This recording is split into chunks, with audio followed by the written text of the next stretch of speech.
জুনাই কামে ma'am. Yes coming. আচ্ছা তুমি ইয়েস কামিং না বলে জুনাই কামিং কেন বললা?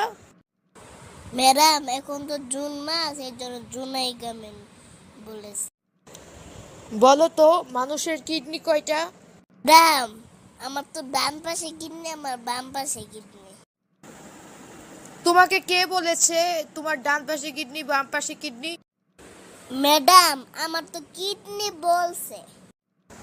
আচ্ছা এবার বলো পৃথিবীতে দেশ কয়টা? একটা বাংলাদেশ। তাহলে জাপান, চায়না, সাউথ কোরিয়া এইগুলা কি? এগুলা বিদেশ। তোমার চাকরি একবারই কনফার্ম, কাল থেকে কাজ করার জন্য আসবা।